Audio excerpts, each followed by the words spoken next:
बिस्मिल्लाहिर्रहमानिर्रहीम।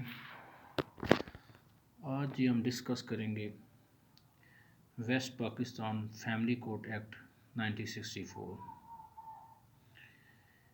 उसमें जो डिस्कस करेंगे सूट, अपील और कंटेम्प्ट्स ऑफ कोर्ट जो है, ये आज हम तीनों टॉपिक जो है डिस्कस करेंगे।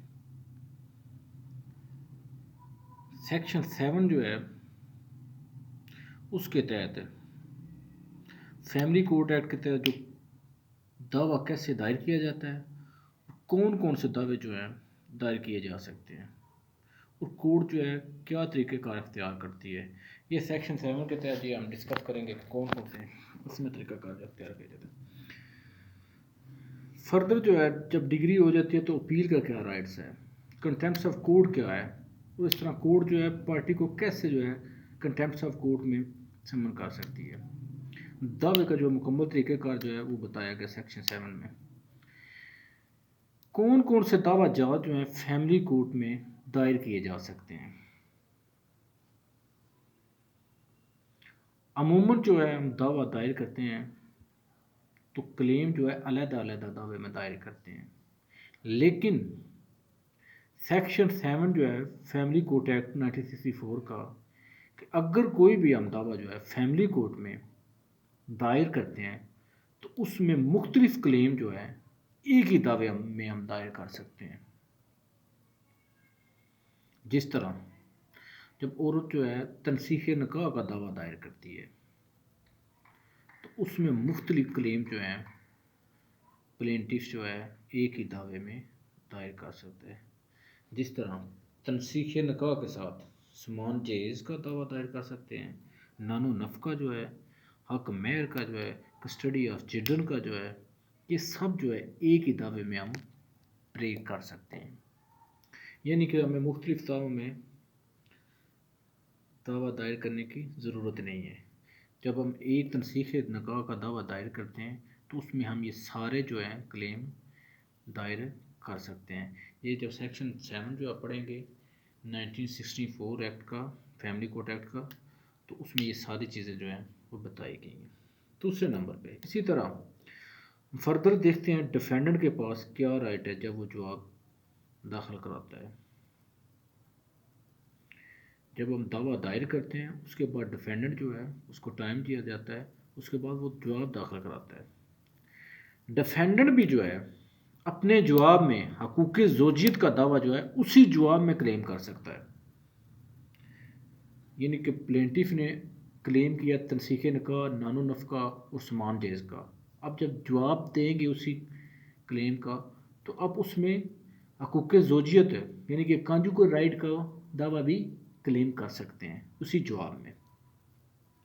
अब हम जब सेक्शन 8 का डिस्कस करेंगे कि अदालत जो है कैसे डिफेंडेंट को इतला करती है।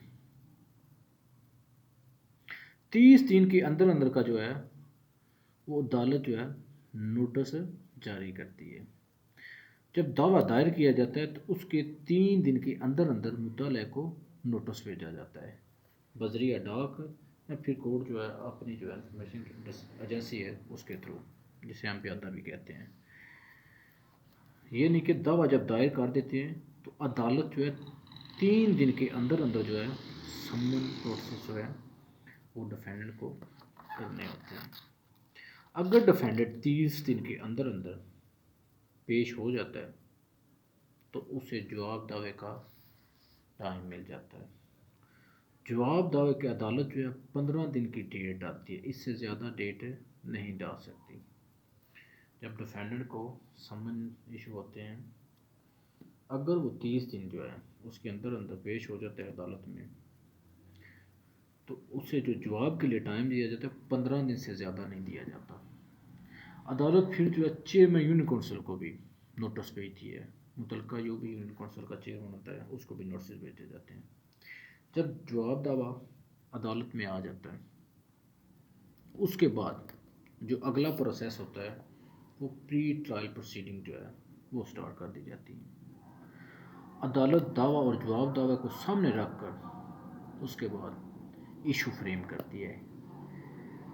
इसके बाद अदालत जो है दोनों पार्टियों को मसालत के लिए टाइम देती है कि अगर मसालत कामयाब नहीं होती तो अदालत नेक्स्ट डेट दे देती है ताकि एविडेंस जो है वो रिकॉर्ड कराई जा सके।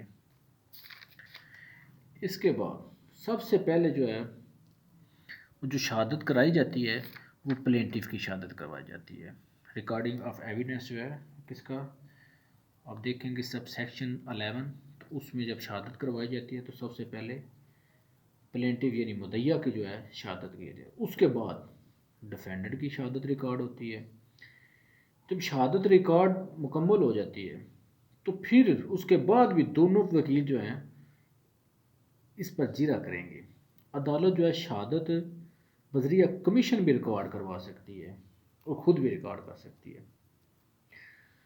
जब ट्रायल मुकम्मल हो जाता है, दोनों तरफ से शहादतें मुकम्मल हो जाती हैं, अदालत जो है 15 दिन का दोनों पार्टियों को मसालत का टाइम देती है कि अगर जो है इन दोनों पार्टियों में मसालत हो जाती है तो वैलेंट को, अगर नहीं होती तो फिर एविडेंस के तहत एविडेंस को मद्देनज़र रखते हुए कोर्ट जो है डिग्री फरमा देती है।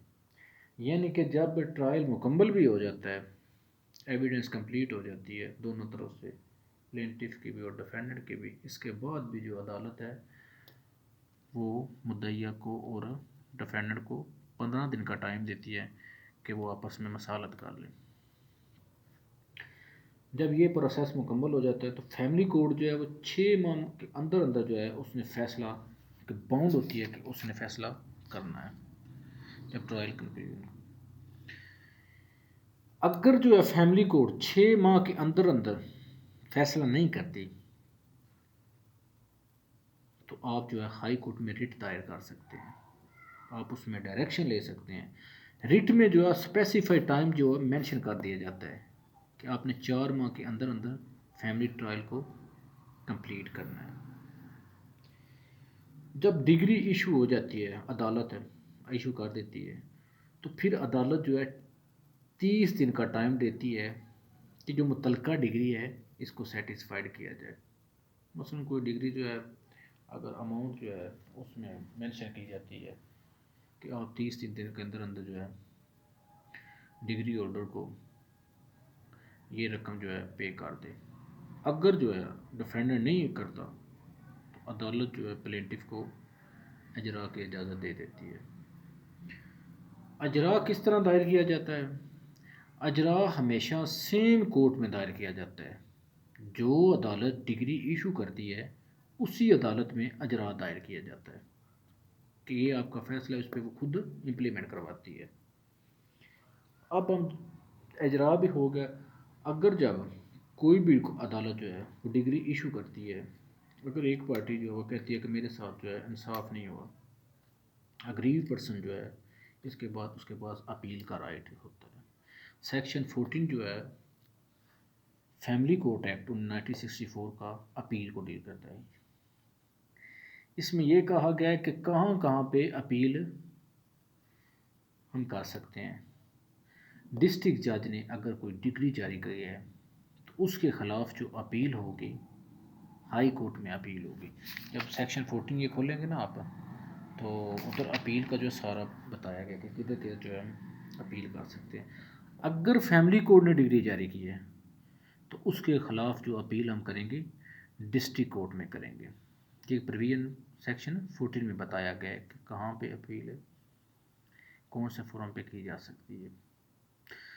अब सेक्शन 14 के कुछ प्रोविजन में ये भी बताया गया है कि कहाँ कहाँ पे अपील नहीं हो सकती। मसलन तनसीख निकाह की डिग्री जो है उसके ख़िलाफ़ अपील नहीं हो सकती। लेकिन अगर सेक्शन 2 जो है dissolution of Muslim marriage act 1939 का कंडीशन फुलफ़िल करती है तो उसके ख़िलाफ़ अपील हम कर सकते हैं। अगर जो है अंटरम ऑर्डर अदालत ने इशू कर दिया तो उसके ख़िलाफ़ भी हम अपील नहीं कर सकते। यानी कि कौन कौन सी जो कंडीशन है जिधर हम अपील नहीं कर सकते वो हम डिस्कस कर रहे हैं। अगर डावर जो है 1 लाख से ज़्यादा नहीं तो हम उसके ख़िलाफ़ भी अपील नहीं कर सकते। ये सेक्शन 14 का सब सेक्शन 2 में जो है इसमें जो है डिस्कस किया गया। अगर मेंटेनेंस नॉन का जो है वो 5,000 से कम है तो उसके ख़िलाफ़ भी हम अपील नहीं कर सकते। अगर 5,000 से ज़्यादा है तो उसके ख़िलाफ़ हम अपील कर सकते हैं। अपील हमेशा जो है अदालत बाउंड है अपीलेट कोर्ट के 4 माह के अंदर अंदर इसका फ़ैसला करें। इसके बाद हम डिस्कस करेंगे जी कंटेम्प्ट ऑफ कोर्ट। ये सेक्शन 16 जो है ये डील करता है West Pakistan Family Court Act 1964 का। अगर कोई शख्स फैमिली कोर्ट में यानी कि कंटेम्प्ट जो है किधर किधर जो है लागू होगी। अगर कोई शख्स फैमिली कोर्ट में अदालत की तौहीन करता है तो इस पे अदालत जो है वो कंटेम्प्ट लगा सकती है, इस पर सज़ा भी दे सकती है और फाइन भी लगा सकती है। इसके अलावा अगर कोई शख्स कोर्ट वर्क में मिसबिहेव करता है यानी कि अब्यूज़ लैंग्वेज यूज़ करता है तो इस सूरत में भी अदालत जो है कंटेम्प्ट लगा सकती है। इसके अलावा अगर फैमिली कोर्ट कोई सवाल करती है तो वो शख्स जवाब नहीं देता तो वो भी अदालत उसको कंटेम्प्ट उस पर लगा सकती है, उसे फ़ाइन भी कर सकती है और उसे सज़ा भी दे सकती है। इसके अलावा अगर कोई शख्स अदालत के सामने हलफ नहीं देता या सच्ची गवाही नहीं देता तो अदालत उस पर भी कंटेम्प्ट जो है वो लगा सकती है। कोर्ट के पास ये अख्तियारात है कि वो उसे फ़ाइन भी कर सकती है। फ़ाइन जो है मैक्सिमम 2,000 रुपये जो है वो कर सकती है अदालत। इससे ज़्यादा अदालत जो है कंटेम्प्ट में फ़ाइन नहीं कर सकती। आज हमने जो पढ़ा है सबसे पहले हमने सूट जो है सूट के बारे में पढ़ा है, उसके बाद हमने अपील का डिस्कस किया है, फिर कंटेम्प्ट के बारे में। ये कंप्लीट प्रोसीजर जो हमने पढ़ा है ये सारा डिस्कस करता है द फैमिली लॉ एक्ट 1964 को। इंशाल्लाह इसे आप लोग डिस्कस करें। Thank you.